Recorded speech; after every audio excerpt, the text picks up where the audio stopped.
Chapter 1. Jamie. The roar of the crowd is deafening as I stumble off stage, every nerve ending on fire. My heart pounds against my ribs like it's trying to escape, matching the frantic rhythm still echoing in my bones. Sweat plasters my shirt to my skin, and I can taste the metallic tang of adrenaline on my tongue. This is it. This is what I live for. The rush, the energy, the feeling of being truly alive. But as the noise fades and reality starts to creep back in, that familiar itch settles under my skin. The come down is always a bitch, leaving me raw and jittery. I need something to take the edge off, to keep the high going just a little bit longer. I spot a half-empty bottle of Jack on a nearby table and make a beeline for it. My fingers have just closed around the cool glass when a manicured hand snatches it away. "I don't think so, Jamie," Sophia says, her voice sharp. "We've got a meeting, remember?" I groan, running a hand through my sweat-damp hair. "Can't it wait? I just got off stage, for fuck's sake." Sophia's perfectly plucked eyebrows rise. "No, it can't. This is important." There's something in her tone that makes me pause. Sophia looks more stressed than usual, which is saying something. Her normally immaculate appearance is slightly disheveled, dark circles barely concealed beneath her eyes. "Fine," I sigh, knowing when I'm beaten. "Lead the way, oh Captain, my Captain." She rolls her eyes but doesn't rise to the bait. Instead, she turns on her heel and strides purposefully down the hallway. I trail after her, still buzzing with excess energy. My skin feels too tight, like I might vibrate right out of it if I don't find an outlet soon. We end up in a small dressing room, and I flop onto the worn leather couch with a dramatic sigh. All right, what's so damn important that it couldn't wait until... The words die in my throat as the door opens again. A man enters, and for a moment, all I can do is stare. He's tall, at least a head above me, with broad shoulders that fill out his crisp black shirt in a way that should be illegal. His dark hair is cut short, military style, with just a hint of silver at the temples. But it's his eyes that capture my attention, steel gray and utterly unreadable as they sweep over me. "Jamie," Sophia says, her voice breaking through my daze. "This is Rafe Blackwood. Your new bodyguard." The words hit me like a bucket of ice water. I'm on my feet in an instant, indignation rising hot in my chest. "My what?" Sophia sighs, pinching the bridge of her nose. "Your bodyguard, Jamie. After that stunt you pulled in Detroit." "That wasn't my fault," I protest, even though we both know it's bullshit. "Those paps were asking for it." "Regardless," Sophia presses on, "Marcus insisted. Either you accept round-the-clock protection, or the label pulls funding for the rest of the tour." I turn to the newcomer, Rafe, fury and resentment, battling with an unwelcome spark of attraction. "And I suppose you're here to keep me in line, huh? Make sure the wild child behaves." Rafe doesn't rise to the bait. His face remains impassive as he meets my glare. "I'm here to ensure your safety, Mr. Wilde. Nothing more, nothing less." His voice is deep and gravelly, sending an involuntary shiver down my spine. I squash the feeling ruthlessly, channeling it into anger instead. "Well, you can fuck right off," I snarl. "I don't need a babysitter, and I sure as hell don't want one." I expect him to argue, to puff up with self-importance like all the other meatheads they've tried to saddle me with. Instead, Rafe just raises an eyebrow, unmoved by my outburst. "I understand this isn't your choice," he says calmly. "But it is necessary. I'll do my best to remain unobtrusive while still doing my job." His composure only infuriates me more. I step closer, invading his personal space, a move that usually makes people flinch back. Rafe doesn't budge an inch. "And what if I make your job impossible?" I challenge, a reckless grin spreading across my face. "What if I'm more trouble than I'm worth?" For a moment, I swear I see a flicker of something in those steely eyes. Amusement? Exasperation? But it's gone so quickly, I might have imagined it. "I've dealt with difficult clients before, Mr. Wilde," he says, his voice maddeningly even. "I assure you, I'm up to the task." The way he says difficult makes my blood boil. I open my mouth to retort, but Sophia cuts me off. "Enough, Jamie. This isn't up for debate." Rafe starts immediately. He'll be with you for the remainder of the tour. The finality in her tone tells me this is a lost cause. Fine. If they want to saddle me with a watchdog, so be it. But I'll be damned if I make it easy for him. Whatever, I mutter, shouldering past Rafe to the door. I need a shower. I stomp down the hallway to my dressing room, acutely aware of Rafe's solid presence a few steps behind. The back of my neck prickles, and I resist the urge to look over my shoulder. Once inside, I slam the door in his face, childish satisfaction coursing through me at the loud bang. I lean against it, heart racing, trying to sort through the mess of emotions roiling in my gut. Anger, definitely. Resentment at having my freedom curtailed. But there's something else too, a low simmer of heat that I refuse to acknowledge. Unbidden, my mind conjures the image of Rafe's broad shoulders, the way his biceps strained against his shirt sleeves. Fuck, I mutter, shoving away from the door. This is the last thing I need right now. I strip quickly and step into the shower, turning the water as hot as I can stand it. As I soap up, my mind wanders, replaying the encounter. The way Rafe looked at me, utterly unimpressed by my usual tactics. The low rumble of his voice, the hint of command in his tone. My cock twitches with interest and I groan in frustration. Not happening, I tell myself firmly. Absolutely fucking not. I finish my shower in record time, pointedly ignoring my half-hard dick. When I emerge, towel slung low on my hips, Rafe is waiting outside the door. His eyes flick over me briefly before snapping back to my face, his expression as unreadable as ever. "The bus is ready whenever you are, Mr. Wilde," he says, voice perfectly professional. I bare my teeth in a mockery of a smile. Great. I'll be sure to take my sweet time then. True to my word, I dawdle as much as possible, trying on and discarding outfits, fussing with my hair until Sophia is practically apoplectic. But Rafe remains a stoic presence, seemingly unbothered by my antics. It only makes me more determined to crack that impenetrable facade. By the time we board the tour bus, I'm vibrating with restless energy again. The come down from the show, coupled with the frustration of dealing with Rafe, has left me raw-nerved and itching for trouble. As I flop onto one of the plush leather seats, my eyes are drawn to Rafe like a magnet. He's speaking quietly with the driver, and the stretch of his shirt across his broad back sends a jolt of heat through me. Fuck. This is bad. This is very, very bad. I need to get out of here, need to blow off some steam before I do something monumentally stupid. Like trying to climb my infuriatingly hot new Bodyguard like a tree. As the bus pulls into the hotel at our next city, a plan starts to form. It's reckless and probably ill-advised, but when has that ever stopped me before? I wait until we're settled in, our suitcases brought up, until Rafe seems to relax marginally in his patrol of the suite. Then I stretch languidly, making sure my shirt rides up to expose a strip of skin. "I think I'm going to turn in," I announce, hiding a smirk as Rafe's eyes snap to me. "Long day, you know." He nods, that maddening professionalism still firmly in place. "Of course, Mr. Wilde. Sleep well." I saunter down the hotel hallway, putting a little extra sway in my hips. Just before I disappear into my private room, I glance over my shoulder. For a split second, I catch Rafe's gaze fixed on my ass. Gotcha. I close the door behind me, heart racing with anticipation. I give it 10 minutes, listening intently to the quiet murmur of voices from the others. Then, moving as silently as possible, I ease open the window and slide out through the emergency exit. The night air hits me like a slap to the face, and I grin, wild and reckless. Fuck the consequences. Fuck Rafe and his stupid handsome face and his unshakable control. With one last glance at the closed door, I slip out into the darkness. My heart pounds in my chest, a heady mix of fear and exhilaration coursing through my veins.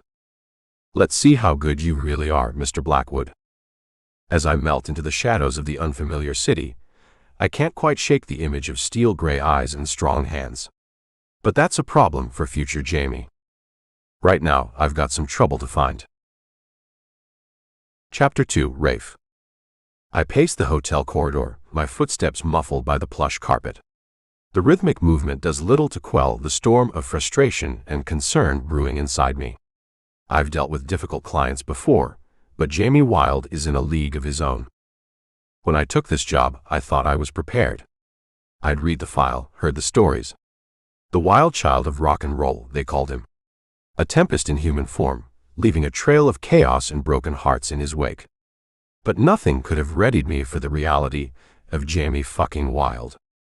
He's like a live wire, crackling with energy and danger. One moment he's all charm and seduction, the next he's spitting venom. And Christ, the way he looks at me sometimes, like he's trying to set me on fire with his eyes alone. I shake my head, forcing those thoughts away. I'm here to do a job, nothing more. Jamie's safety is my only concern, no matter how infuriatingly attractive he might be. A muffled thud from Jamie's room snaps me to attention. I pause, straining to hear more, but there's only silence. Something doesn't feel right. Call it instinct, call it paranoia, but every nerve in my body is screaming that something's wrong. I knock sharply on the door. Mr. Wilde? Is everything all right in there? No response.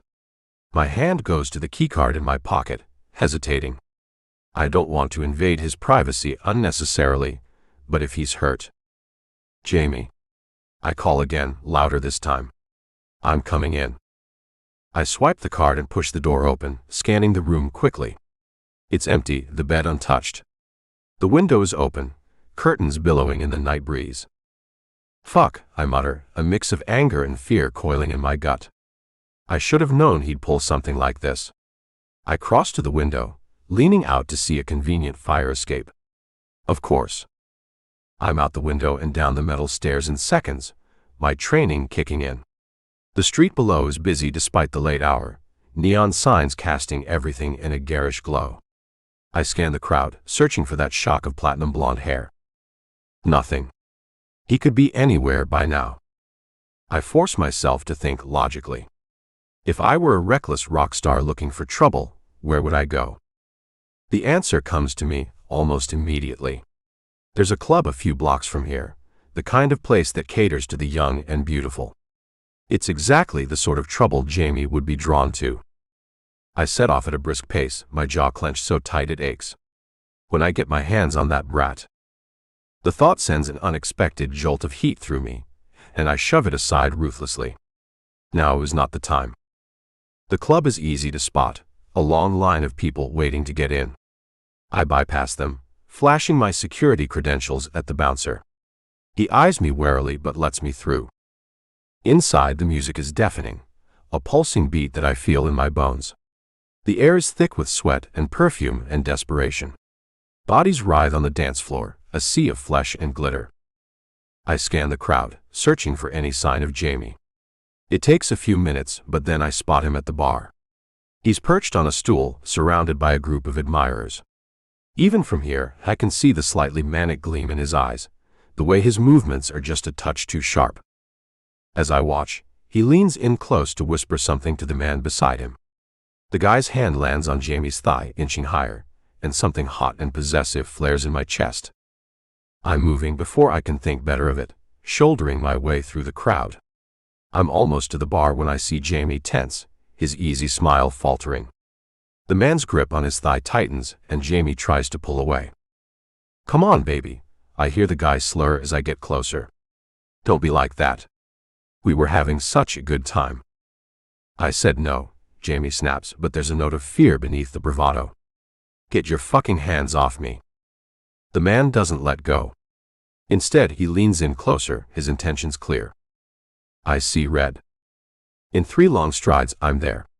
I grab the guy's wrist, applying just enough pressure to make him yelp and release Jamie. The man said no, I growl, my voice low and dangerous. "I suggest you walk away. Now." The guy looks up at me, anger flashing in his bloodshot eyes. "Who the fuck are you?" "I'm the one who's going to break your arm if you don't back off in the next 3 seconds, I say calmly. Maybe it's my tone or the way I'm gripping his wrist, but something gets through his drunken haze. He yanks his hand away, muttering curses as he stumbles off. I turn to Jamie, giving him a quick once-over. "Are you all right?" For a moment, relief flashes across his face. Then his walls slam back up, and he glares at me defiantly. I had it under control. Sure you did, I say dryly. Come on, we're leaving. I reach for his arm, but he jerks away. I'm not going anywhere with you, he snarls. You're my bodyguard, not my mother. His words slur slightly, and I notice the line of empty shot glasses in front of him. Great. He's well on his way to being wasted. Jamie, I say, trying for patience. It's not safe here. Let me take you back to the hotel. Fuck you, he spits. I'm having fun. You don't get to decide when I'm done. I take a deep breath, counting to 10 in my head. Fine. You want to stay? Then I'm staying too. I'll be right here, watching your every move until you're ready to leave.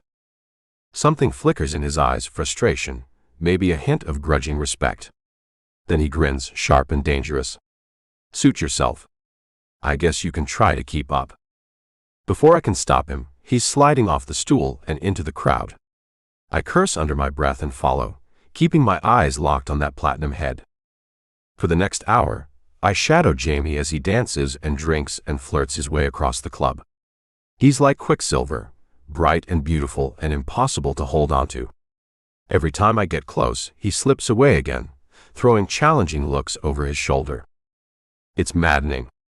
And if I'm being honest with myself, more than a little arousing. The way he moves on the dance floor, all lithe grace and barely contained sexual energy, it's mesmerizing. Sweat glistens on his skin, his shirt clinging to lean muscle. More than once, I have to forcibly drag my eyes away. I'm so focused on Jamie that I almost miss the brewing trouble. Two guys have been eyeing him for a while, whispering to each other and pointing. When Jamie breaks away from his latest dance partner and heads for the bar, they make their move. I'm there in an instant, inserting myself between Jamie and the approaching men. Is there a problem, gentlemen? The bigger of the two sneers at me. Yeah, you. Get lost. We just want to talk to the pretty boy. I feel Jamie tense behind me. I'm not interested in talking, he says, his voice sharp. Fuck off. Aw, don't be like that, sweetheart, the other guy says, leering. We just want to have some fun. I take a step forward, using my height to loom over them. The man said he's not interested. I won't tell you again. Walk away. For a moment, I think they might listen to reason. Then the bigger one takes a swing at me. I dodge easily, years of training kicking in. In one smooth motion, I grab his arm and twist, using his momentum to slam him face first into the bar. His friend comes at me with a roar, but I'm ready. A quick sidestep, a well-placed elbow, and he goes down hard.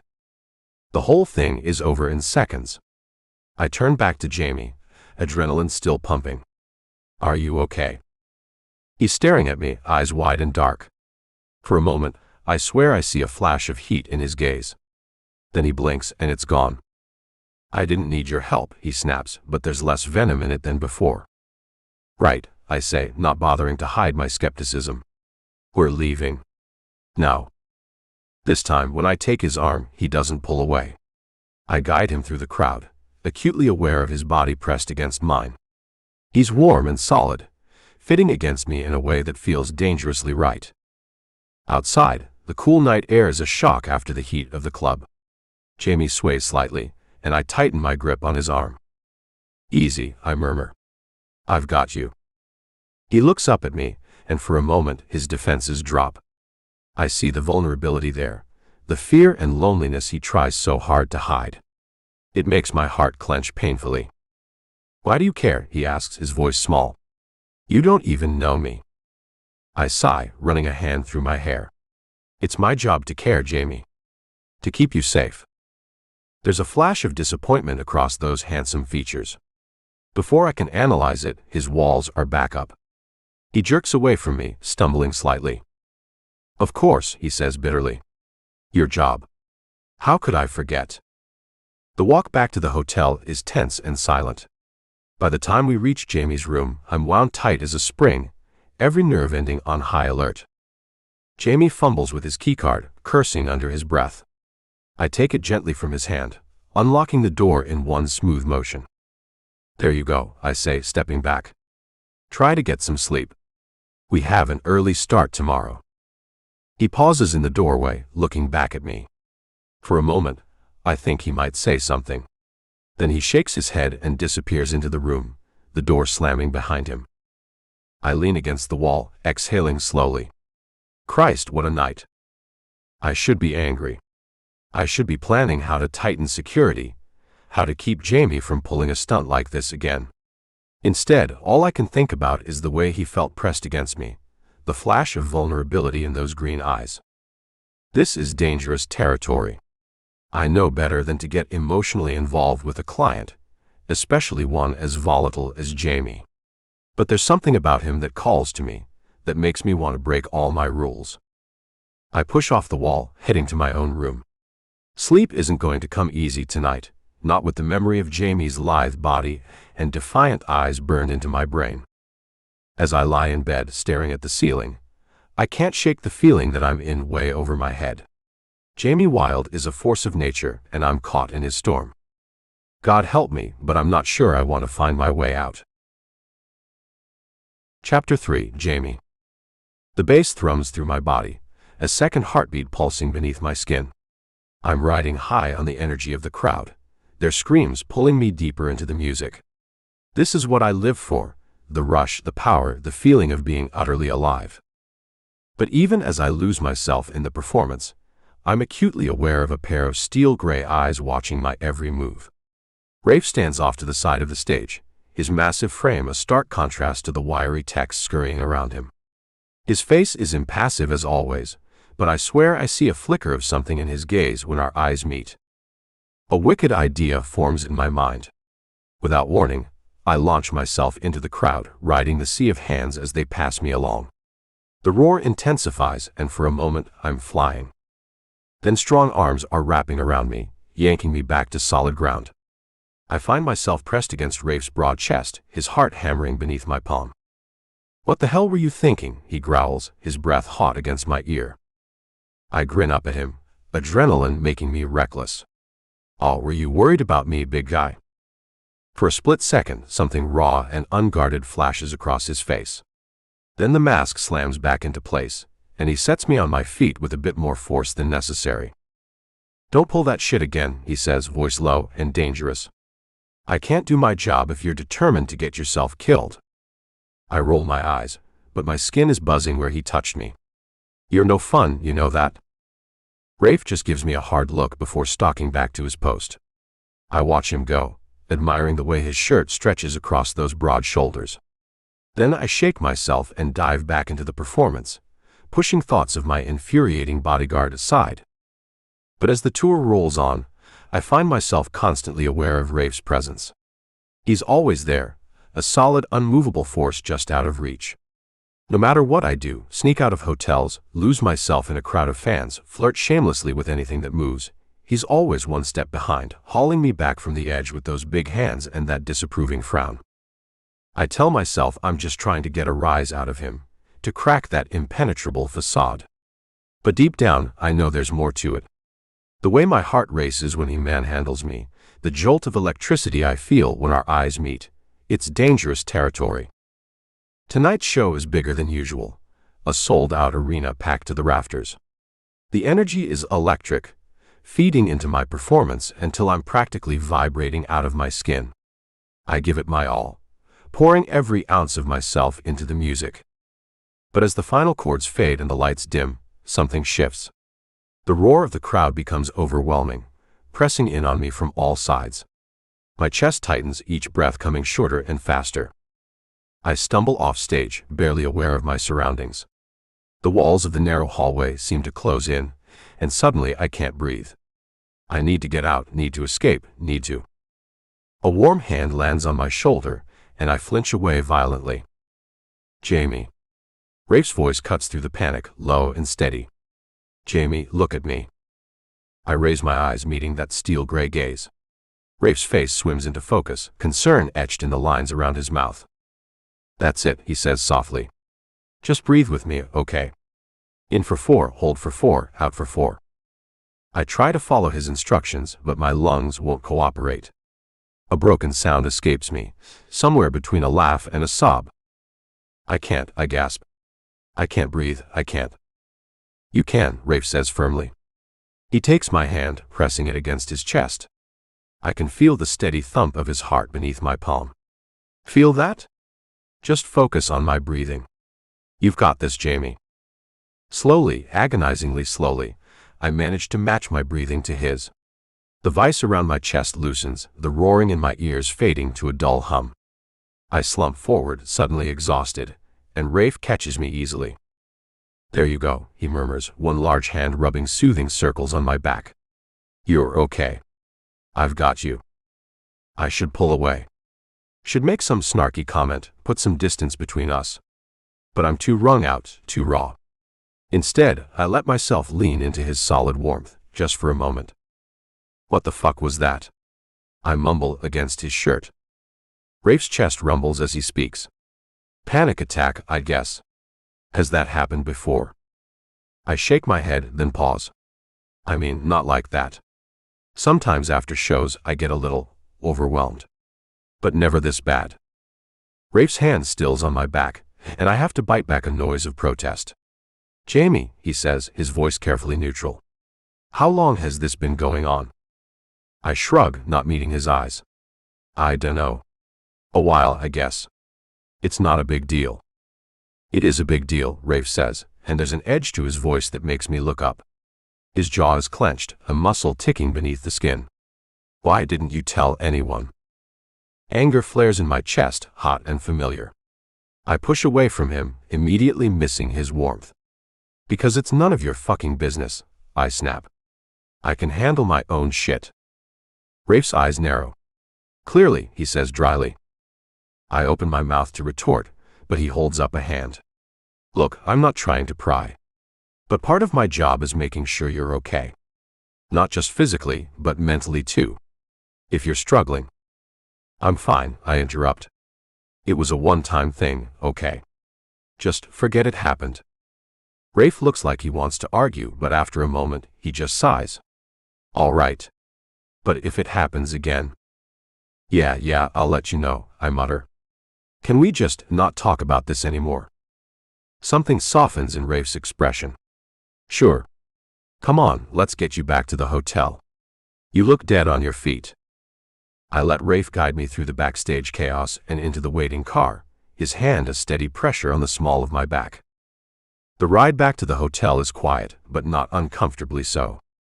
I find myself sneaking glances at Rafe, studying the strong line of his jaw, the hint of stubble, and the way his biceps strain at the fabric of his shirt whenever he moves. He catches me looking once and raises an eyebrow. I quickly avert my gaze, heat creeping up my neck. What the fuck is wrong with me? Back at the hotel, Rafe walks me to my room. I half expect him to follow me inside, to make sure I don't try to sneak out again. But he just stands in the doorway, his eyes sweeping the room in a habitual security check. Try to get some rest, he says. And Jamie, if you need anything, I'm right next door. Okay. There's something in his voice, a warmth that makes my chest tight in a way that has nothing to do with panic. I nod, not trusting myself to speak. Rafe gives me one last look, like he wants to say more. Then he's gone, the door clicking shut behind him.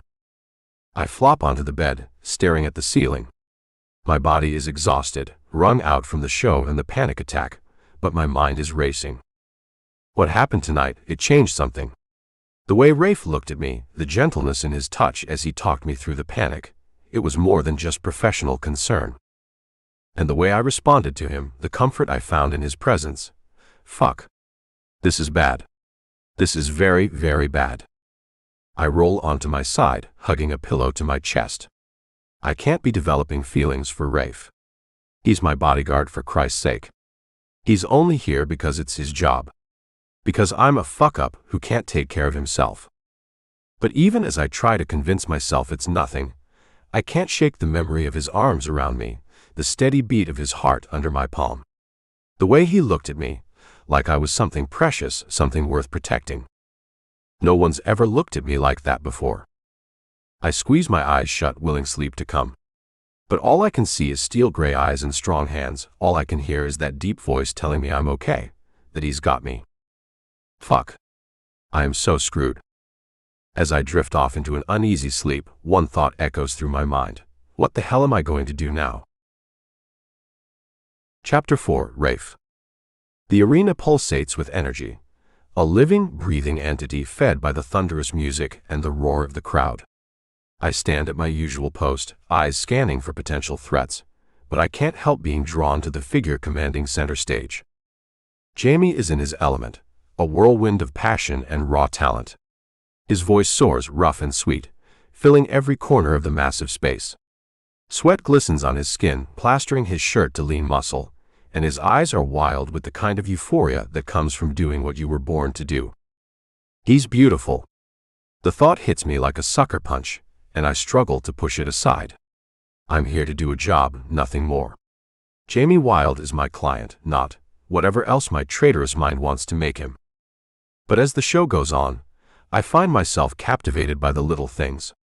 The way his fingers caress the microphone stand, the flutter of his eyelashes when he hits a particularly emotional note, the genuine smile that lights up his face when he connects with a fan in the front row. It's a far cry from the bratty, self-destructive image he usually projects.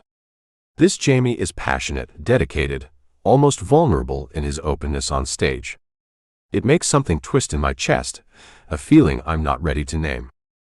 After the show, I follow Jamie as he makes his way to the meet and greet area. I expect him to be exhausted, maybe even irritable after expending so much energy on stage. Instead, he's practically vibrating with leftover adrenaline, a soft smile playing on his lips. A young woman approaches, trembling slightly as she holds out a poster for Jamie to sign. She's so nervous or overcome that she's shaking, and I see a flash of empathy cross his face. He leans down to her level, speaking softly enough that I have to strain to hear. "Hey there, beautiful. What's your name?" "Amy," she stammers, eyes wide with awe. Jamie's smile is gentle, genuine in a way I've rarely seen. "It's nice to meet you, Amy. I'm glad you could make it to the show tonight." He signs her poster and listens as she tells him something I can't quite hear. He hesitates for a moment before adding something else under his autograph. When he hands it back, the girl's eyes fill with tears as she reads what he's written. She throws her arms around Jamie's neck, and he hugs her back without hesitation. "You're stronger than you know," I hear him say. "Don't ever forget that, okay?" The girl nods, wiping her eyes as she steps back. Jamie gives her one last smile before moving on to the next fan, but I can see the encounter has affected him. As we make our way back to the dressing room, I find myself speaking without really meaning to. "That was a good thing you did back there." Jamie glances at me, surprise flickering across his face. "Yeah, well, I've been where she is. Sometimes you just need someone to see you, you know." The vulnerability in his voice tugs at something deep inside me. Before I can think better of it, I'm sharing a piece of myself I usually keep locked away. "I get it," I say quietly. After I got back from my last tour in Afghanistan, I was in a dark place. Felt like nobody could understand what I was going through. Jamie's eyes widen slightly. "It's the most personal information I've shared since taking this job." "What changed?" he asks softly. I shrug, feeling uncomfortably exposed. "Time. Therapy. Finding a purpose again." I meet his gaze, letting him see the sincerity in my eyes. Sometimes it just takes one person believing in you to make a difference. Something shifts in Jamie's expression, a softness I've never seen before. For a moment, I think he might say something more. Then his walls slam back up, and he gives me a cocky grin that doesn't quite reach his eyes. "Well, aren't you full of surprises, Mr. Blackwood? Who knew you had hidden depths?" I roll my eyes, but I can't help the small smile tugging at my lips. "There's a lot you don't know about me, wild child." Jamie's retort is cut off by the arrival of a sleek, silver-haired man in an expensive suit. Marcus King, CEO of Jamie's record label. I tense instinctively, not liking the predatory gleam in the older man's eyes. "Jamie, darling," Marcus exclaims, air-kissing Jamie's cheeks. "Wonderful show tonight, absolutely electric." Jamie's smile is brittle, not reaching his eyes. "Thanks, Marcus." Didn't expect to see you here. Marcus waves a hand dismissively. Oh, I was in the neighborhood. Thought I'd drop by, see how my favorite wild child is doing. Suddenly, the same nickname I've only just used moments ago tastes bitter on my tongue. His gaze slides to me, a hint of disdain in his expression. And who might this be? Rafe Blackwood, I say coolly, not offering my hand. Mr. Wilde's security. Marcus's eyebrows rise. Security? Come now, Jamie. Surely you don't need a babysitter. Where's the fun in that? I see Jamie tense, a flicker of something like shame crossing his face. It's not, it's just a precaution. After what happened in Detroit. Ah yes, the little incident with the paparazzi, Marcus says, his tone suddenly sharp. About that, Jamie. We need to talk about your image. I should step away, give them privacy. But something in Jamie's posture, the way he seems to shrink in on himself, keeps me rooted to the spot. Marcus continues, oblivious to or uncaring of Jamie's discomfort. You've been playing it safe lately. Too safe. The wild child persona is what sells, darling. We need you out there causing a stir, giving the tabloids something to talk about. Jamie swallows hard, his voice small when he speaks. I thought. The music should be enough, right? The fans seem to like. The fans want a show, Marcus interrupts. On and off stage. Trust me, Jamie. I know what's best for your career. You don't want to end up a has-been before you hit 30, do you? I can practically see Jamie's resolve crumbling. He nods, shoulders slumping in defeat. Yeah, okay. I'll work on it. Marcus claps him on the shoulder, all smiles again. That's my boy. Now, I've arranged a little after-party at that new club downtown. All the right people will be there. It's the perfect opportunity to remind everyone why they call you the wild child. As Marcus saunters off, I step closer to Jamie. You okay? I ask quietly. He looks up at me, and for a moment, I see a world of conflict in those green eyes. Then he blinks and it's gone, replaced by a brittle smile. I'm fine, he says, voice tight. Just doing my job, right? Come on, we've got a party to get to. I want to argue, to tell him he doesn't have to do this. But it's not my place. I'm just the bodyguard, here to keep him safe. Nothing more. The club is everything I hate: too loud, too crowded, air thick with smoke and desperation. Jamie throws himself into the chaos with a kind of manic energy, downing shots and dancing with reckless abandon. I watch from the sidelines, my heart clenching every time he stumbles or lets someone's hands wander too far. This isn't him, not really. It's a mask, a performance for the cameras that seem to materialize out of nowhere. As the night wears on, I can see Jamie starting to fray at the edges. His smile becomes more forced, his laughs a touch too loud. When he nearly falls trying to climb onto the bar, I decide enough is enough. I push through the crowd, reaching Jamie just as his knees buckle. I catch him easily, one arm wrapping around his waist to steady him. He collapses against my chest, looking up at me with glassy, unfocused eyes. Well, hello there, handsome, he slurs, a lazy grin spreading across his face. Come to join the party? I ignore the way my pulse jumps at his words, at the feeling of his lithe body pressed against mine. I think it's time we called it a night, don't you? Jamie pouts, his lower lip jutting out in a way that should not be as enticing as it is. But I'm having fun, he whines even as he sways dangerously in my arms. Yeah, you look like you're having a blast, I say dryly. Come on. Let's get you out of here. I start to guide him towards the exit, but Jamie digs in his heels. No, he says, suddenly serious. I can't. Marcus said I need to be wilder. Need to give them a show. The defeat in his voice makes something protective and angry rise in my chest. Fuck Marcus, I growl. You don't have to do anything you don't want to do. Jamie blinks up at me, surprise and something else flickering in his eyes. You really mean that, don't you? Of course I do, I say softly. You're worth more than some manufactured image, Jamie. I cut myself off, realizing I'm venturing into dangerous territory. But Jamie is looking at me like I've given him the moon, and suddenly I can't remember why this is such a bad idea. "I'm what?" he whispers, leaning in closer.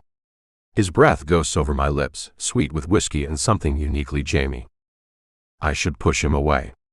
Should remind him that I'm just doing my job, that this can never be anything more.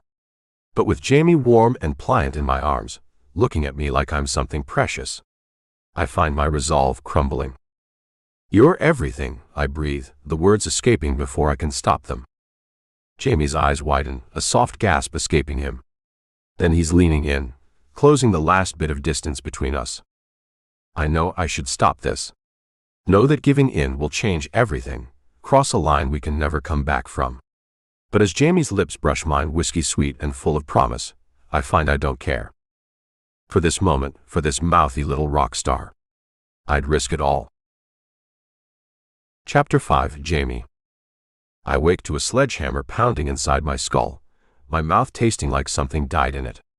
Groaning, I roll over, burying my face in the pillow to block out the offensive sunlight streaming through the curtains.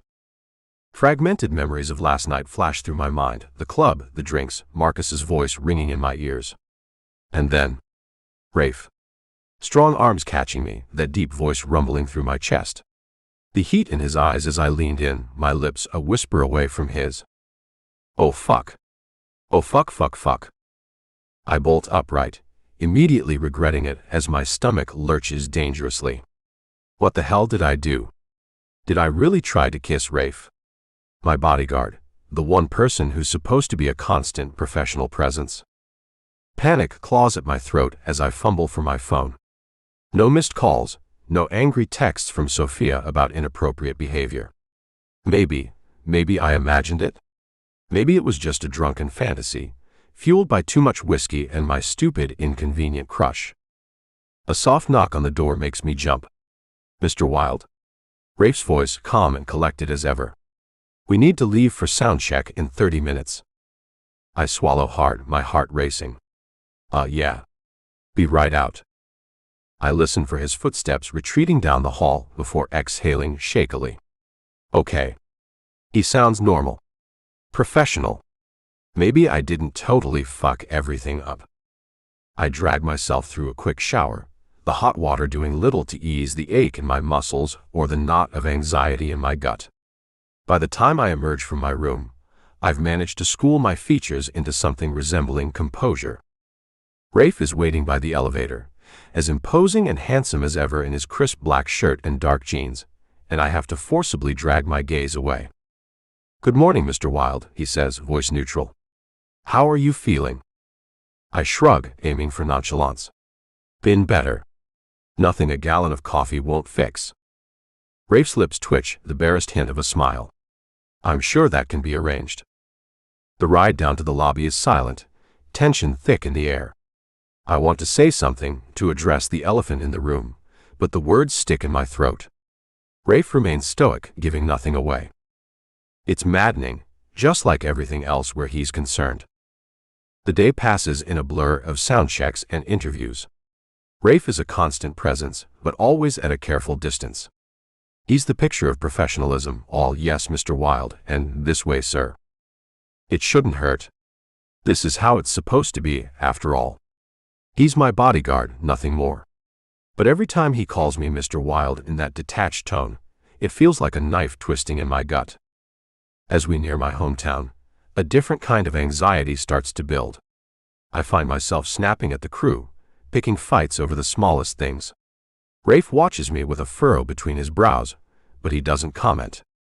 Finally, mercifully, it's time for the show. I throw myself into the performance with a kind of desperate energy, losing myself in the music and the roar of the crowd.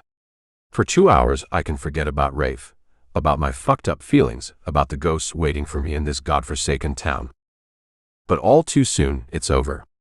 I stumble off stage, ears ringing and limbs shaky with leftover adrenaline. Rafe is there, a steadying hand on my elbow as he guides me toward the dressing room.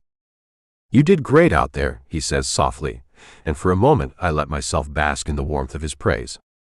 Then a voice cuts through the post-show chaos, and my blood runs cold. "Jamie. Oh my God, Jamie." I freeze, every muscle locking up. No. No, this can't be happening. Not here, not now. But when I turn, there she is. Vanessa Wilde, my estranged mother, looking older and more worn than I remember. Her eyes are bright with unshed tears, a trembling smile on her face. Look at you, she breathes, reaching for me. My baby boy, all grown up. I jerk away from her touch, bile rising in my throat. What the fuck are you doing here? Hurt flashes across her face, quickly replaced by a placating smile. I heard you were in town. I wanted to see you. It's been so long, and whose fault is that? I snarl, years of pain and anger bubbling to the surface. You walked out on me, remember? Left me with Dad while you chased your dying dreams of stardom. Vanessa flinches, her smile faltering. Jamie, please. I know I made mistakes, but I'm trying to make things right. Can't we just talk? I laugh, a harsh, bitter sound. Talk. Now you want to talk. Where were you when I needed you? When I was scared and alone and didn't know how to handle all of this? I gesture wildly at the chaos around us, at the trappings of the life I've built without her. I'm sorry, she whispers, tears spilling down her cheeks. I'm so sorry. If I could go back. But you can't, I cut her off. You can't undo what you did. You can't fix this. I'm dimly aware of Rafe hovering nearby, tension radiating off him in waves. But I'm too far gone, years of repressed hurt and anger pouring out of me like poison from a wound. You don't get to come back now and play the loving mother, I hiss, advancing on her. You don't get to act like you give a shit about me when you left me behind without a second thought. Vanessa reaches for me again, desperation in her eyes. Jamie, please. I love you. I've always loved you. I know I messed up, but... No. I roar, shoving her hand away. You don't get to say that. You don't get to love me now when it's convenient for you. Where were you when I needed you? Where were you when I was crying myself to sleep every night, wondering what I did wrong? My voice cracks on the last word, and suddenly I can't breathe. The walls are closing in, memories flooding back, the sound of a slamming door, the smell of stale beer and broken dreams, the ache of abandonment that never quite goes away. I need to get out of here. Need to run, to escape, to forget. Without thinking, I turn and bolt. I hear Rafe call my name, hear Vanessa's broken sobs, but I don't stop. I run through the backstage chaos, shoving past crew members and security, not caring where I'm going as long as it's away. I end up outside, the cool night air a shock to my overheated skin. I gulp it down greedily, trying to calm my racing heart. But the adrenaline is still coursing through me, leaving me jittery and desperate for something. Anything to numb this pain. My feet carry me down familiar streets, muscle memory taking over where conscious thought fails. I find myself in front of a run-down bar, its neon sign flickering weakly in the darkness. The Rusty Nail. Where Vanessa used to perform, back when she still had dreams of making it big. Where I spent countless nights as a kid, curled up in a back booth while she chased her delusions of grandeur. I shouldn't go in. I know I shouldn't. But the siren call of oblivion is too strong to resist. The interior is exactly as I remember, dim, smoky, reeking of spilled beer and desperation. A few regulars look up as I enter, but no one seems to recognize me. Small favors, I suppose. I slump onto a bar stool, signaling the bartender. Whiskey, I rasp. Leave the bottle. He eyes me warily but complies, sliding a glass and a bottle of cheap bourbon across the sticky bar top. I pour with shaking hands, downing the first shot in one burning gulp. As the alcohol hits my system, I can feel myself start to unravel. All the carefully constructed walls, the image I've built for myself, it's crumbling around me like so much sand. Who am I kidding? I'm not the wild child, not really. I'm just a scared little boy pretending to be something I'm not. Trying so hard to be seen, to be loved, when deep down I know I'll never be enough. I pour another shot, staring at the amber liquid. This is what I am, isn't it? My mother's son, doomed to repeat her mistakes. Chasing the spotlight to fill the hole she left behind, drowning my pain in the bottom of a bottle. I should stop. Should call Rafe, let him take me back to the hotel. Face the music, deal with the fallout from my little meltdown. But the thought of seeing that carefully neutral expression on his face, of being Mr. Wilde instead of Jamie, it's too much to bear. So I raise the glass to my lips, teetering on the edge of a decision that could cost me everything I've worked for. One more shot, and maybe I can forget. Forget Vanessa, forget Rafe, forget the ache in my chest that never quite goes away. Just for tonight, I can be someone else. Someone who doesn't care, who isn't afraid of ending up alone and broken like the woman who gave me life. The whiskey burns as it goes down, but it's nothing compared to the pain in my heart. I reach for the bottle again, pouring a neat line of shots. Oblivion waits at the bottom of this bottle. And right now, it's the only thing that makes sense. Chapter 6, Rafe. My heart hammers against my ribs as I race through the unfamiliar streets, cursing myself with every step. How could I have let this happen? How could I have let Jamie slip away, especially after everything that went down with his mother? The image of Jamie's face as he ran, raw, vulnerable, shattered, is burned into my mind.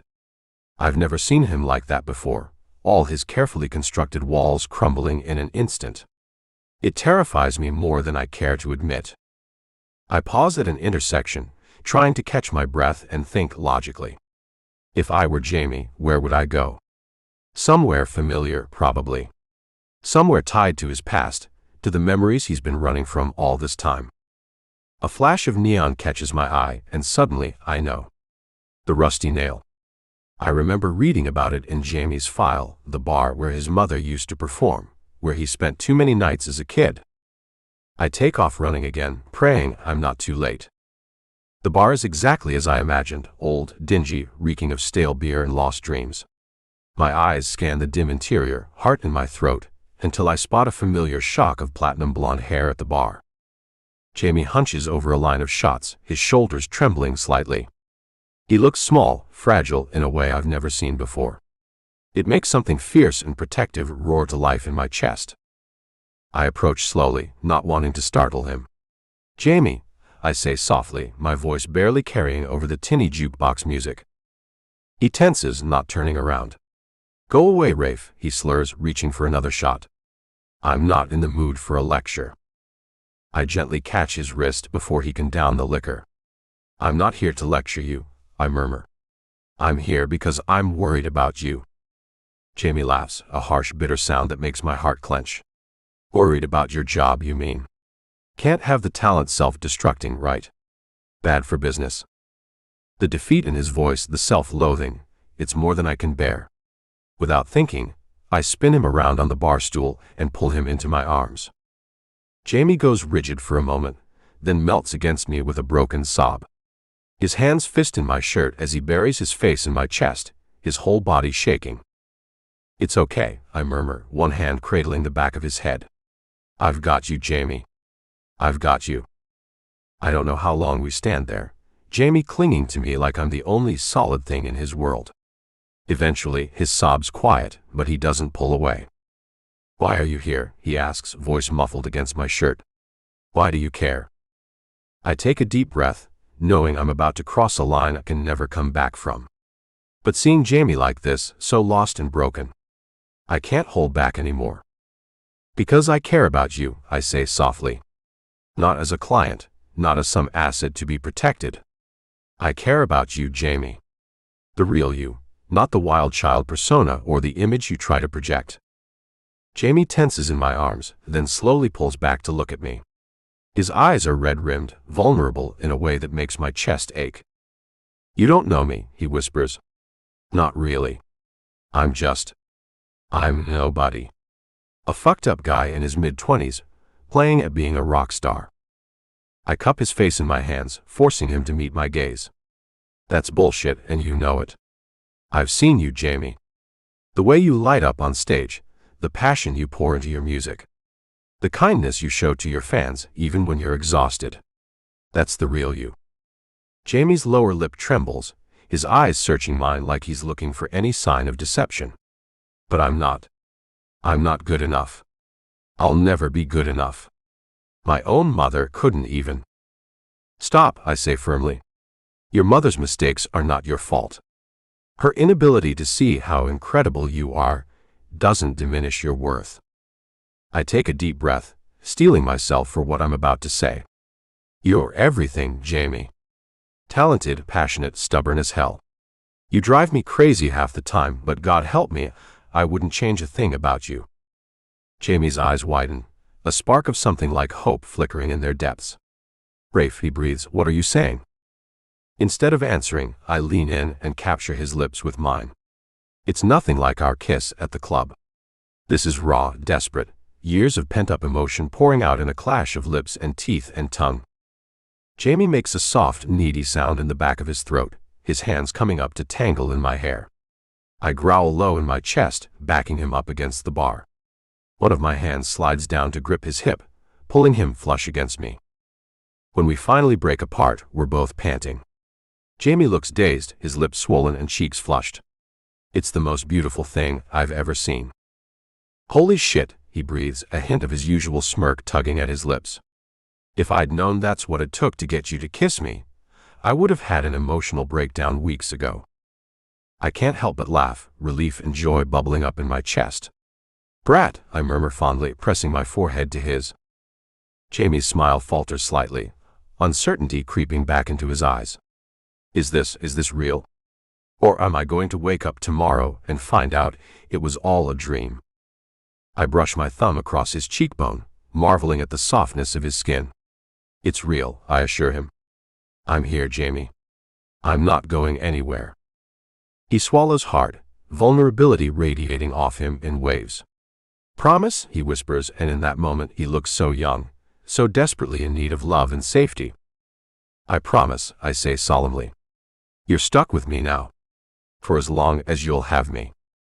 Jamie surges forward, kissing me again with a desperation that takes my breath away.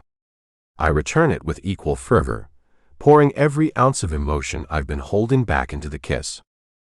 When we part, Jamie's eyes are bright with unshed tears. Take me home, he asks softly. I nod, lacing our fingers together. Let's get out of here. The ride back to the hotel is charged with tension, but not the uncomfortable kind from before. Jamie is pressed against my side in the back of the cab, his head resting on my shoulder. Every so often, he'll tilt his face up to press a soft kiss to my jaw or the underside of my chin. It's intoxicating, this newfound intimacy. I find myself torn between wanting to savor every moment and desperate to get Jamie alone, to explore every inch of him with my hands and mouth. By the time we reach the hotel, I'm half-hard and aching. Jamie isn't much better, if the way he's squirming against me is any indication. We manage to keep our hands to ourselves in the elevator, but just barely. The second the doors close, Jamie is on me, pressing me back against the wall and kissing me like his life depends on it. I groan into his mouth, my hands coming down to grip his ass and pull him closer. Jamie grinds against me shamelessly, drawing a strangled moan from my throat. Fuck, Jamie, I pant as he starts mouthing along my jaw. You're going to be the death of me. He pulls back just enough to grin at me, eyes dark with desire. What a way to go, though. The elevator dings, and I have to physically restrain myself from throwing Jamie over my shoulder and carrying him to the room. Instead, I settle for keeping a firm grip on his hand as we make our way down the hall. My hands shake slightly as I fumble with the keycard. Jamie presses up against my back, his lips finding that sensitive spot just behind my ear. Hurry up, he whines, rolling his hips against my ass. I need you, Rafe. Please. The desperation in his voice sends a jolt of heat straight to my groin. I finally manage to get the door open, all but dragging Jamie inside. The second the door clicks shut behind us, I have Jamie pinned against it. He gasps, arching into me as I attack his neck with lips and teeth. God, Jamie, I growl, nipping at his pulse point. Do you have any idea what you do to me? How long I've wanted this? Jamie whimpers, his hands scrabbling at my shoulders. Show me, he pants. Please, Rafe. I need. I pull back just enough to meet his gaze, cupping his face in my hands. What do you need, baby? Tell me. Jamie's eyes are wide, vulnerable in a way that makes my heart clench. You, he whispers. Just you. All of you. The raw honesty in his voice breaks something open inside me. I kiss him again, softer this time, pouring all my feelings into it. You have me, I murmur against his lips. All of me, Jamie. I'm yours. Jamie makes a broken sound, somewhere between a laugh and a sob. His hands come up to frame my face, eyes searching mine with an intensity that takes my breath away. I love you, he says suddenly, the words tumbling out like he can't hold them back any longer. I love you, Rafe. I think I have since the moment you walked into my life. My heart soars, joy and disbelief warring inside me. Jamie, I breathe, unable to keep the wonder out of my voice. My Jamie. I love you too. So fucking much. The smile that breaks across Jamie's face is like the sun coming out from behind the clouds. He pulls me in for another kiss, this one deep and languid and full of promise. When we part, Jamie's eyes are dark with desire. Take me to bed, he says, a hint of his usual brattiness creeping back into his tone. I think you've got some promises to make good on, Mr. Blackwood. I growl playfully, scooping Jamie up and tossing him over my shoulder. He yelps, then dissolves into laughter as I carry him towards the bedroom. Caveman, he accuses, but I can hear the smile in his voice. You love it, I retort, giving his ass a playful swat. Jamie's breath hitches, and I file that reaction away for later exploration. For now, though, I have more pressing matters to attend to. I deposit Jamie on the bed, my breath catching at the sight of him sprawled out before me. His platinum hair is tousled, lips swollen from our kisses, eyes dark with a mixture of desire and vulnerability that makes my heart clench. He's breathtaking, a work of art come to life. See something you like? Jamie teases, but I can hear the slight tremor in his voice, the underlying insecurity. I crawl onto the bed, caging him in with my arms. I see everything I like, I murmur, leaning down to brush my lips against his. Everything I want. Everything I love. Jamie's breath hitches, his hands coming up to grip my biceps. Rafe, he whispers, my name a prayer on his lips. I kiss him again, slow and deep, pouring every ounce of emotion I'm feeling into it. Jamie responds eagerly, arching up into me with a soft moan that sends heat straight to my core. My hands roam his body, marveling at the contrast between the hard planes of muscle and the occasional softer curve. Jamie shivers under my touch, his skin breaking out in goosebumps. You're beautiful, I murmur against his neck, nipping gently at his pulse point. So fucking beautiful, Jamie. He whimpers, hands scrabbling at my shirt. Too many clothes, he pants. Want to feel you, Rafe. Please. I sit back on my heels, drinking in the sight of him as I slowly unbutton my shirt. Jamie's eyes follow the movement hungrily, his tongue darting out to wet his lips. When I shrug the shirt off, his hands immediately come up to explore my chest and abs. Fuck, he breathes, reverence in his voice. You're like a goddamn Greek statue, you know that? I can't help but chuckle, warmth blooming in my chest at his unabashed appreciation.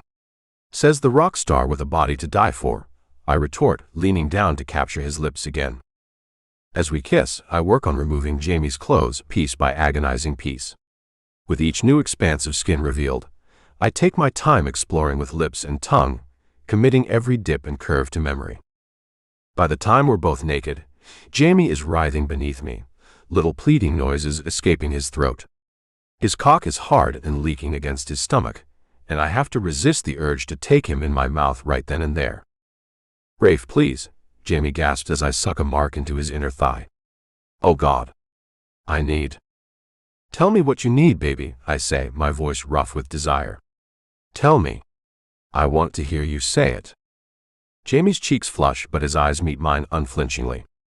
I need you inside me, he says. Need to feel you, all of you. Please, Rafe. The raw honesty in his voice, the trust he's placing in me, it's overwhelming. I surge up to kiss him deeply, one hand fumbling in the bedside drawer for lube and a condom. I've got you, I murmur against his lips. Going to take such good care of you, Jamie. Make you feel so good. I take my time preparing him, working him open with careful fingers. Jamie writhes and gasps beneath me, a litany of curses and pleas falling from his lips. When I crook my fingers just right, hitting that spot inside him, he cries out, back arching off the bed. Rafe, he sobs, hands fisting in the sheets. Please, I'm ready. Need you now. I withdraw my fingers, quickly rolling on the condom and slicking myself up. Positioning myself at his entrance, I pause, searching his face. You sure about this? Jamie nods frantically, wrapping his legs around my waist. Never been more sure of anything, he says, voice thick with emotion. Love you, Rafe. Want all of you. My heart swells, threatening to burst with the depth of feeling I have for this man. I love you too, I breathe, and then I'm pushing in, slowly, carefully. The tight heat of Jamie's body is almost overwhelming. I have to pause halfway, gritting my teeth against the urge to thrust wildly. Jamie's face is a mix of pleasure and discomfort, his breathing shallow. You okay? I ask, stroking his cheek gently. He nods, eyes fluttering open to meet mine.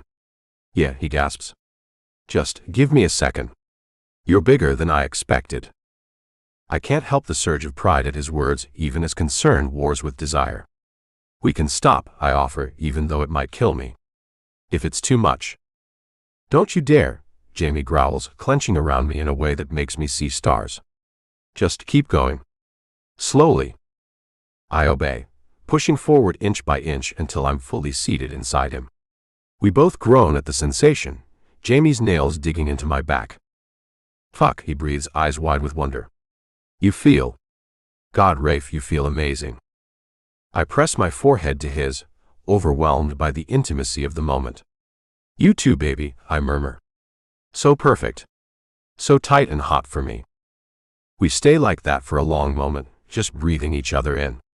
Then Jamie rolls his hips experimentally, and we both gasp at the sensation. Move, he demands, a hint of his usual brattiness creeping back into his voice. Fuck me, Rafe. Make me yours. A growl rumbles up from my chest, and I pull back slowly before thrusting back in. Jamie cries out, hands scrabbling at my shoulders. Like that? I ask, setting a steady rhythm. This what you need, baby? Yes, Jamie moans, meeting me thrust for thrust. God, yes. More, Rafe. Harder. I comply, picking up the pace. The room fills with the sound of skin on skin, our mingled gasps and moans.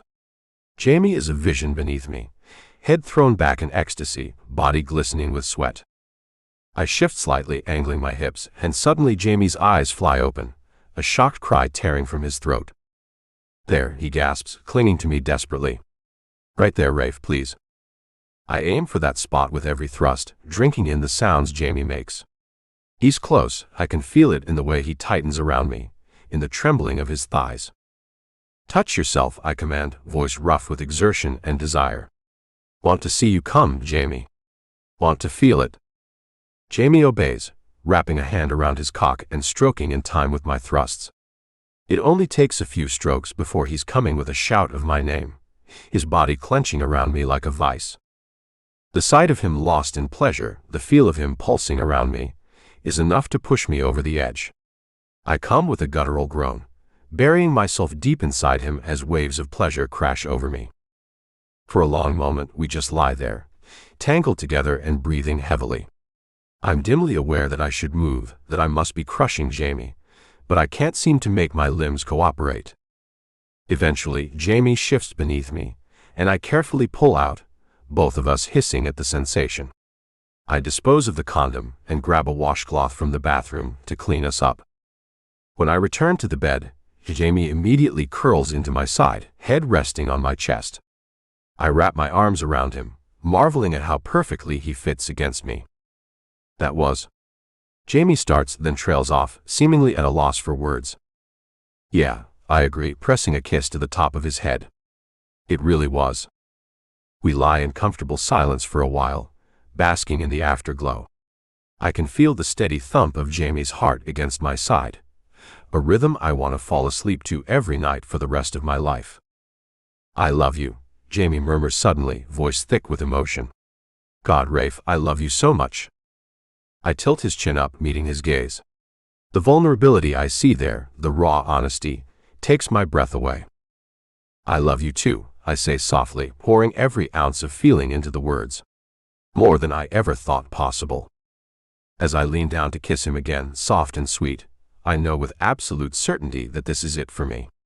Jamie Wilde has completely and utterly stolen my heart, and I never want it back. Chapter 7. Jamie. Can't help but stare at Rafe's sleeping form as the first rays of sunlight hit him. I could happily spend all morning just like this, drinking in the sight of him. His strong jawline, the slight scruff on his cheeks, the way his dark lashes fan against his skin. Yeah, he's breathtaking. My fingers itch to touch him, to trace the lines of his face and the curves of his muscles. But I hold back, not wanting to wake him just yet. Instead, I let my mind wander back to last night, heat blooming in my chest at the memory. Rafe was so gentle, so tender. His hands, usually so strong and sure, trembled slightly as he undressed me. The reverence in his eyes as he looked at me. God, no one's ever looked at me like that before. Like I'm something precious, something to be cherished. I shift slightly, feeling a delicious ache in places I've never been sore before. It's a reminder of how thoroughly he claimed me, how completely I gave myself to him. The thought sends a shiver down my spine, arousal coiling low in my belly. As if sensing my thoughts, Rafe stirs. His eyes flutter open, steel gray meeting mine with an intensity that steals my breath. Morning sexy, he rumbles, voice rough with sleep. His hand comes up to cup my cheek, thumb brushing over my lower lip. I nip at his thumb playfully, delighting in the way his eyes darken. Morning handsome, I murmur. Sleep well. Instead of answering, Rafe pulls me down for a kiss. It's slow and deep, full of promise. I melt into it, my body molding against his like it was made to fit there. When we part, both slightly breathless, Rafe's looking at me with that soft expression that makes my heart skip. I love you, he says simply, like it's the most natural thing in the world. Joy bubbles up in my chest, threatening to overflow. I love you too, I reply, marveling at how easy it is to say now. So damn much, Rafe. His smile is radiant, crinkling the corners of his eyes in a way that makes him look younger, softer. Then he's rolling us over, pinning me beneath his solid weight. Show me, he growls, nipping at my jaw. Show me how much you love me, Jamie. I arch into him, a needy whine escaping my throat. Please, I gasp, already hard and aching. Need you, Rafe. Want to feel you. Rafe's answering groan vibrates through me as he captures my lips in a searing kiss. His hands roam my body, leaving trails of fire in their wake. I writhe beneath him, desperate for more friction. Patience, baby, Rafe murmurs against my skin as he works his way down my neck. I'm going to take you apart, nice and slow. Make you feel so good you forget your own name. I whimper, torn between anticipation and frustration. Rafe, please, I beg, not caring how needy I sound. I need. He silences me with another kiss, deep and possessive. I know what you need, he says, voice low and commanding. And I'm going to give it to you. But first. Rafe shifts down my body, pressing open-mouthed kisses along my chest and stomach. My muscles jump under his touch, my cock throbbing with need. When he finally takes me in his mouth, I cry out, back arching off the bed. Fuck, I gasp, hands fisting in the sheets. Oh God, Rafe, your mouth. He hums around me, the vibration sending sparks of pleasure up my spine. I look down, meeting his intense gaze as he works me with lips and tongue. The sight alone is nearly enough to push me over the edge. Just as I feel myself getting close, Rafe pulls off with an obscene pop. I whine at the loss, hips bucking involuntarily. Not yet, Rafe says, voice rough with desire. Want you to come while you ride my cock, baby. Want to feel you fall apart around me. The filthy promise in his words makes me shudder. Yes, I breathe. Please, Rafe. Need you inside me. He reaches for the lube on the nightstand, slicking up his fingers. The first press of his finger against my entrance has me keening, still sensitive from last night. So responsive, Rafe murmurs appreciatively as he works me open. So perfect for me, Jamie. Look at you, taking my fingers so well. I flush at his praise, warmth blooming in my chest.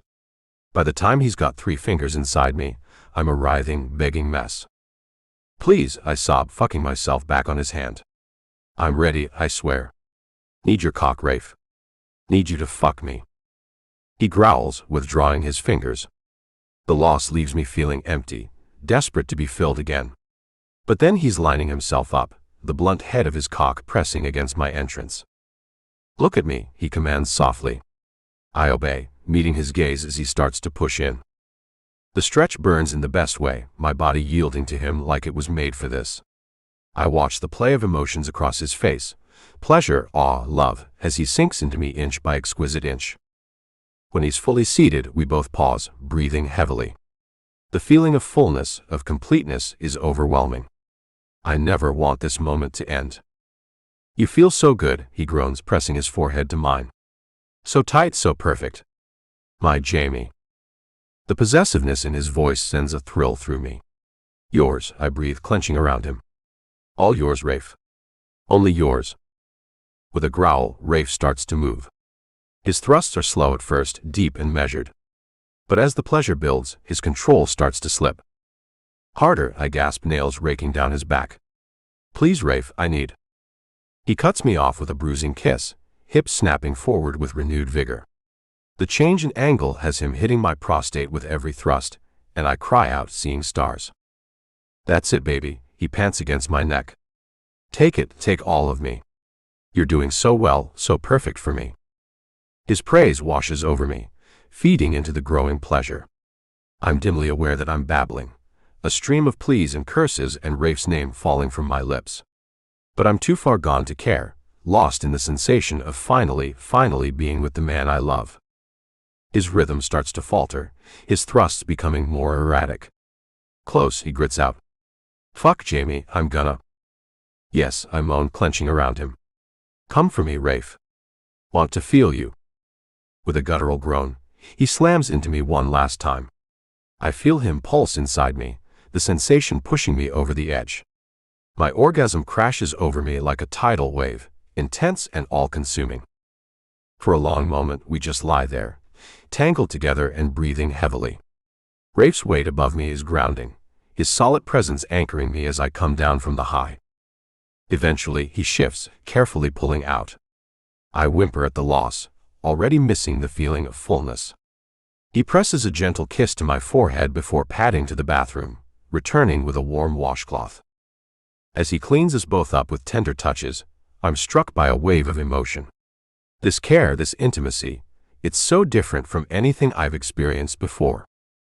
"What's going on in that beautiful head of yours?" he asks softly, tossing the washcloth aside and pulling me into his arms. I burrow into his warmth, relishing the feeling of safety and belonging. "Just thinking about how lucky I am," I murmur. "How amazing you are." His arms tighten around me. "I'm the lucky one," he says, pressing a kiss to the top of my head. "You're everything to me, Jamie. Everything." We lie there in comfortable silence for a while, basking in the afterglow. But as much as I'd love to stay in this bubble forever, reality starts to creep back in. "What happens now?" I ask, voicing the fear that's been lurking at the edges of my mind. "With the tour, your job, the press, there's so much that could go wrong." He shifts, tilting my chin up to meet his gaze. "Hey," he says softly. "We'll figure it out together, okay? I'm not going anywhere, Jamie. Whatever challenges come our way, we'll face them side by side." The conviction in his voice, the unwavering support in his eyes, makes my chest ache with love. Suddenly, I know what I need to do. "I want to do an interview," I say, the idea crystallizing as I speak. "Tell my story. The real story, not the wild child bullshit Marcus is always pushing." Rafe's eyebrows rise in surprise. "Are you sure? That's a big step, Jamie." I nod, feeling more certain by the second. "I'm sure. I'm tired of hiding, of pretending to be someone I'm not. I want people to know the real me. And I want them to know about us." A slow smile spreads across Rafe's face, pride shining in his eyes. "You're incredible, you know that," he says, leaning in to kiss me softly. "Whatever you decide, I'll support you 100%. His unwavering faith in me gives me the courage to take the next step. I reach for my phone, firing off a quick text to Sophia to set up the interview. As I put the phone down, a thought strikes me. "The final show," I say, excitement building. "I want to debut a new song. Something about us." Rafe's eyes widen. Jamie, are you sure? That's a lot of big changes all at once. I nod, feeling more sure of this than I've been of anything in a long time. I'm ready, I tell him. With you by my side. I feel like I can do anything. The look Rafe gives me is so full of love and pride that it takes my breath away. He pulls me in for another kiss, this one deep and passionate. When we part, both slightly breathless, Rafe rests his forehead against mine. I love you, he murmurs. So fucking much, Jamie Wilde. I grin, happiness bubbling up inside me. I love you too, Rafe Blackwood. More than I ever thought possible. As we lie there trading soft kisses and gentle touches, I can't help but marvel at how much has changed. A few months ago, I was lost, drowning in the persona I'd created for myself. Now I have Rafe. I have love, support, a future that actually excites me. For the first time in years, I feel like myself. The real me, not the wild child or the rock star, but just Jamie. There are still challenges ahead, I know. The interview, the new song, navigating our relationship in the public eye, it won't be easy. But with Rafe by my side, I feel like I can face anything. As the morning light grows stronger, painting the room in warm hues, I snuggle closer to Rafe. His arms tighten around me, a silent promise of protection and love.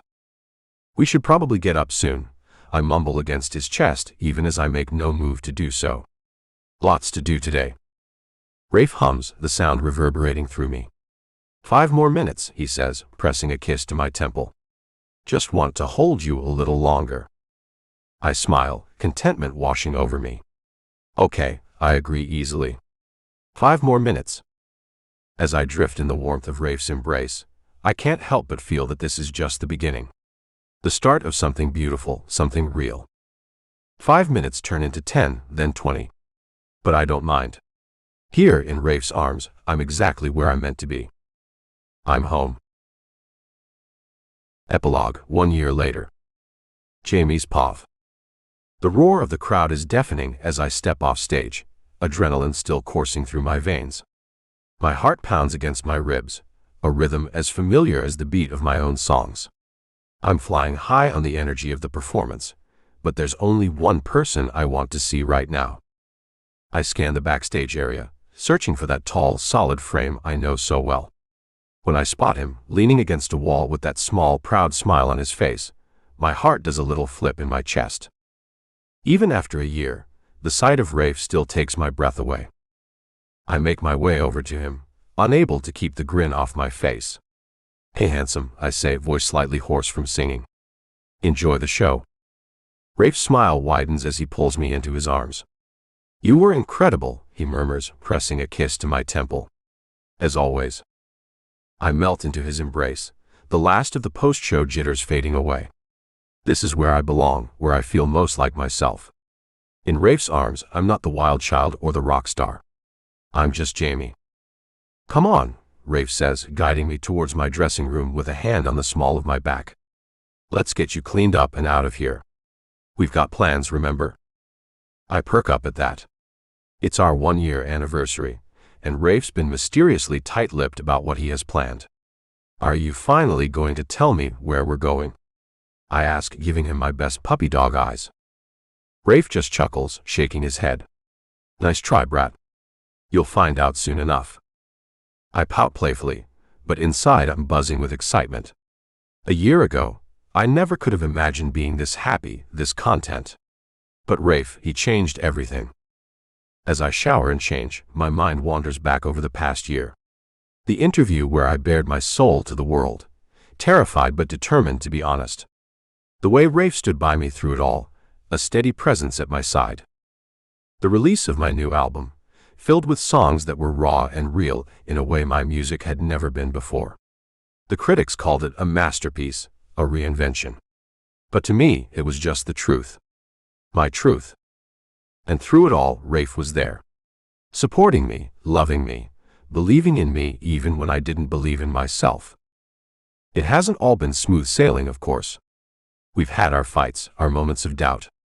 Navigating a relationship in the public eye isn't easy, especially when half the world still sees you as the wild child who can't be tamed. But we've weathered every storm together.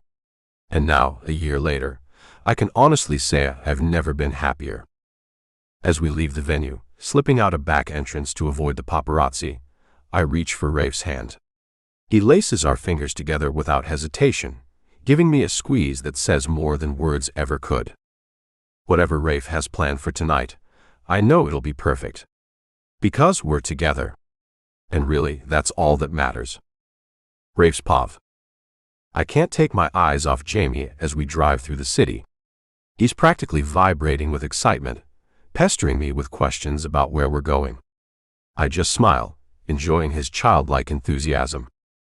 It's hard to believe it's been a year since that night at the bar, since I finally allowed myself to admit how I felt about him. Sometimes it feels like yesterday. Other times it feels like I've loved Jamie my whole life. As I navigate the familiar streets, my mind wanders back over the past year. It hasn't always been easy. The media frenzy when we went public with our relationship was intense. There were people who said I was taking advantage of Jamie, that the age difference was too much, that I was just another phase for the Wilde child. But Jamie, God, he was incredible through it all. He stood up to the critics, defended our relationship fiercely. Watching him grow into himself, shedding the fake persona and showing the world who he really is, it's been the privilege of my life. We pull up to our destination, and I can't help but grin at the confusion on Jamie's face. The beach, he asks, looking around. But it's the middle of the night. I just smile, getting out of the car and coming around to open his door. Trust me, I say, offering him my hand. Jamie takes it without hesitation, a soft smile playing on his lips. Always, he says, and my heart swells at the simple truth in that one word. I lead him down to the shore, where I've set up a small bonfire. There's a blanket spread out nearby, a cooler of drinks, and a guitar propped against a piece of driftwood. Jamie's eyes widen as he takes it all in. Rafe, he breathes, this is wow. I pull him close, pressing a kiss to his forehead. Happy anniversary, baby, I murmur. We settle on the blanket, Jamie curled into my side as we watch the flames dance. The sound of the waves provides a soothing backdrop, and for a while we just sit in comfortable silence. I can't believe it's been a year, Jamie says softly, tilting his head up to look at me. Sometimes I'm afraid I'm going to wake up and find out this has all been a dream. I tighten my arm around him, dropping a kiss on the top of his head. Not a dream, I assure him. Though sometimes I can hardly believe it myself. Jamie shifts, straddling my lap so he can look me in the eye. His hands come up to frame my face, and the love I see shining in his eyes takes my breath away. Thank you, he says, voice thick with emotion. For believing in me. For loving me. For everything. I lean in, capturing his lips in a soft, sweet kiss. Loving you is the easiest thing I've ever done, I murmur against his lips. And the best decision I've ever made. He kisses me again, deeper this time, and I lose myself in the taste of him, the feel of his body pressed against mine. When we part, we're both a little breathless. I have something for you, I say, reaching into my pocket. It's not exactly a traditional anniversary gift, but... I pull out a small velvet box, and Jamie's eyes go wide. Rafe, he breathes, is that? I open the box, revealing 2 matching rings. Simple platinum bands, engraved on the inside with our initials and the date we got together. I'm not proposing, I clarify quickly. Not yet, anyway. But I wanted to give you something tangible. A promise. Jamie's eyes are shining with unshed tears as he looks from the rings to me. What kind of promise? He asks softly.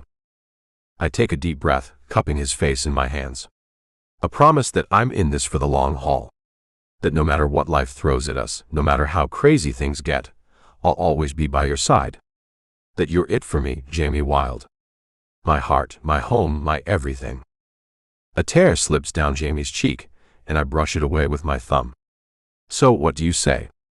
I ask, suddenly nervous. Will you wear my ring? Accept my promise? Jamie laughs, a joyous sound that makes my heart soar. Yes, he says, beaming at me. God, yes. 1,000 times yes. I slip the ring onto his finger, and he does the same for me. Then he's kissing me again, pouring all his love and happiness into it. I return it with equal fervor, my heart feeling like it might burst with joy. When we part, Jamie rests his forehead against mine, a soft smile playing on his lips. "I have something for you too," he says, though it's not quite as impressive as all this. He reaches for the guitar, settling it in his lap. "I wrote you a song," he explains, suddenly looking shy. Well, you'll see." As Jamie starts to play, I'm struck once again by how talented he is. The melody is beautiful, haunting in its simplicity. But it's the lyrics that capture me completely. It's a love song, yes, but it's so much more than that. It's our story, set to music. The ups and downs, the fears and doubts, the moments of pure, unadulterated joy. It's about finding home in another person, about learning to trust and be vulnerable. By the time Jamie finishes singing the last note softly, I'm not ashamed to admit there are tears in my eyes. "Jamie," I breathe, at a loss for words. "That was... God, I love you so much." He sets the guitar aside, climbing back into my lap. "I love you too," he murmurs, pressing soft kisses along my jaw. "More than I ever thought possible." We make love there on the beach, slow and tender under the stars. It's not about passion or urgency this time, but about connection. About reaffirming our bond, celebrating the life we've built together. Afterwards, as we lie tangled together on the blanket, I find myself marveling at how far we've come. A year ago, I was just a bodyguard, trying desperately to keep my feelings in check. And Jamie was the wild and crazy rocker, lost and searching for something he couldn't name. Now we're here. Together. Happy. Building a future that's brighter than anything I could have imagined. "What are you thinking about?" Jamie asks softly, tracing patterns on my chest. I smile, pulling him closer. "Just how lucky I am," I reply. "How perfect this is. You and me." Jamie hums contentedly, snuggling deeper into my embrace. "Yeah," he agrees. "Pretty damn perfect." As the first rays of dawn start to paint the sky, I make a silent vow. To love this man with everything I have, for as long as I live. To face whatever challenges come our way, hand in hand. Because with Jamie by my side, I know we can weather any storm. We can create our own harmony, a love song that's uniquely ours. Imperfect, beautiful, and absolutely real. Jamie's POV. As the sun rises over the ocean, painting the sky in brilliant pinks and oranges, I find myself overwhelmed with emotion. I look down at the ring on my finger, then up at Rafe's face, peaceful in sleep. A year ago, I was lost. Drowning in a persona I'd created, terrified of letting anyone see the real me.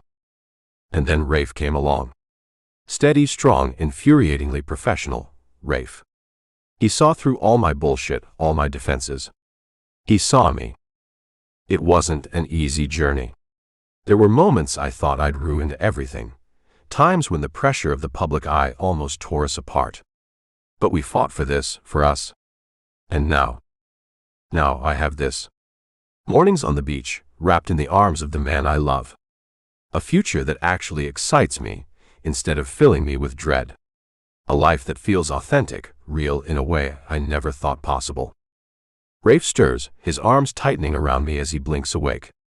"Morning, beautiful," he murmurs, voice rough with sleep. I lean in, pressing a soft kiss to his lips. "Morning, handsome," I reply, unable to keep the smile off my face. As Rafe becomes more alert, his hand finds mine, thumb brushing over the new ring. "No regrets?" he asks, a hint of vulnerability in his eyes. I shake my head, bringing our joined hands to my lips to kiss his knuckles. "Not a single one," I assure him. "You're stuck with me now, Blackwood." Rafe's smile is radiant, crinkling the corners of his eyes in that way I love. "Promise." "Promise," I say solemnly, then can't help but grin. In fact, I was thinking. I know what we said last night, but maybe we really should make it official. You know, the whole "till death do us part" thing. Rafe's eyes widen, his breath catching. "Jamie," he says slowly, are you proposing?" I shrug, aiming for nonchalance even as my heart races. "Maybe. What would you say if I was?" In response, Rafe surges up, capturing my lips in a searing kiss. When we part, we're both breathing heavily. Is that a yes? I ask, a bit dazed. Rafe laughs, joy radiating from him. Yes, he says. Absolutely yes. As we kiss again, slower this time, savoring the moment, I'm filled with a sense of rightness. Of coming home. Whatever the future holds, world tours or quiet nights at home, red carpets or lazy Sundays in bed, I know we'll face it together. Me and Rafe, creating our own harmony. And really, what could be more perfect than that? Stories like this wouldn't be possible without wonderful readers like you supporting the authors you love. Thank you so much for your support.